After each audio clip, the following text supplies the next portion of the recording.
देखिए, हमने user charge जो व्यापारियों से वसूल किया जा रहा है करीब करीब 600, 700, 800 रुपये महीने, अलग अलग प्रकार के स्लैब में छोटे से छोटे व्यापारी से भी 400, 500 रुपये वसूल किया जा रहा है महीने का। और ऐसा करके करीब बड़े 20 हजार दुकानदार पूरे राजधानी में हैं जो 1000 फीट से ऊपर के दुकान चला रहे हैं। अगर हम उन 20,000 दुकानदारों से जो वसूली की जा रही है वो 20 करोड़ रुपए सालाना करीब करीब व्यापारियों से वसूल कर रहे हैं। सफाई कर्मचारी इनके पास है नहीं। किसी भी व्यापारिक क्षेत्र में, मान लो मैं एक उदाहरण देता हूं कि एक पंडरी क्लाथ मार्केट में 500 कपड़ा के व्यापारी होंगे जिनकी दुकान 1000 फुट से ऊपर होगी, वहां पे भी 10 कर्मचारी से ऊपर नहीं है। अगर ये पूरे व्यापारिक संस्थानों में 10 दुकान के पीछे भी एक कर्मचारी लगाते हैं, एक सफाई कर्मी लगाते हैं, तो 5 करोड़ से ऊपर का खर्च नहीं होगा। ये यूजर चार्ज के नाम से जो अकेले व्यापारियों से वसूल कर रहे हैं वो 20 करोड़ रुपए से अधिक कर रहे हैं। मंत्री जी ने आश्वासन दिया है, हमारी सरकार में 2017 में भी ये कानून आया था, इसको पास किया था, लेकिन हमारी सरकार ने इसको वसूल नहीं किया था क्योंकि व्यापारियों का विरोध तब भी था, व्यापारियों का विरोध अभी भी है। 3 साल से इस सरकार ने यूजर चार्ज लिया नहीं। अचानक ये यूजर चार्ज 4 प्रकार के टैक्स नगर निगम व्यापारियों से वसूल करिए। एक लाइसेंस लिया जा रहा है, दूसरा प्रॉपर्टी टैक्स आधा करने की बात की थी, लेकिन प्रॉपर्टी टैक्स आधा तो नहीं किया, बढ़ा के प्रॉपर्टी टैक्स लिया जा रहा है। उसके बाद एक नया यूजर चार्ज का बम व्यापारियों के ऊपर फेंक दिया।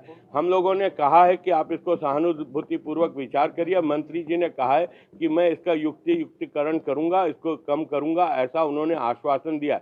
लेकिन अगर यह यूजर चार्ज के मामले में जो यूजर चार्ज व्यापारियों से वसूल किया जा रहा है, अगर ये प्रस्ताव यही रहा तो भारतीय जनता पार्टी पूरे दमखम के साथ सड़क पे उतर के संघर्ष करेगी। जो यूजर चार्ज होता है उसके संबंध में उन्होंने ज्ञापन दिया है कि व्यापारियों को यूजर चार्ज कम करना चाहिए। हमने कहा कि इस संबंध में विचार करेंगे। ये तो 2017 के भारतीय जनता पार्टी की सरकार थी, उसी समय इन लोगों ने यूजर चार्ज के लिए विधानसभा में ला के एक्ट पारित किया है और जो इनकी दरें तय की है उसी समय की दरें तय की हुई है। क्योंकि केंद्र सरकार ने भी कहा है कि यूजर चार्ज लेना है और ये यूजर चार्ज हमारे छत्तीसगढ़ में पूरे देश में लिया जा रहा है। अब हमारे यहाँ यूजर चार्ज की रेट जो है मध्य प्रदेश से बहुत कम है। अधिकतम चार्ज जो है वो 600 से ज़्यादा नहीं है हमारे यहाँ। मध्य प्रदेश में आवासी का 150 रुपये प्रति माह लेते हैं, हमारे यहाँ आवासी का 60 रुपया ले रहे हैं, उससे सीधा बहुत कम रेट है। मध्य प्रदेश में 150, हमारे छत्तीसगढ़ में मात्र 60 रुपया। व्यावसायिक में मध्य प्रदेश में 180 रुपया प्रति माह लेते हैं और हमारे यहाँ छत्तीसगढ़ में 120 रुपये प्रति माह। तो हमारे यहाँ ऑलरेडी अन्य राज्यों से कम है, दिल्ली से कम है, इंदौर से कम है, मध्य प्रदेश से कम है।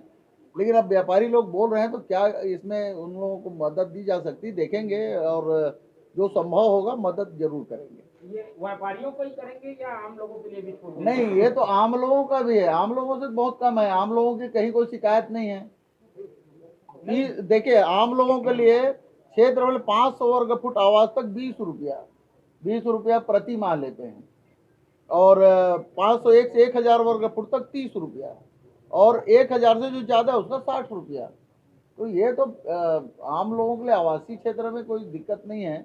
जिसका 5000 का भी मकान है, 1000 से ऊपर है, उसको 60 रुपये देना है मात्र, तो उसमें कहीं कोई दिक्कत नहीं है। और ये अभी से बहुत सारे लोग पहले से दे रहे हैं यूजर चार्ज।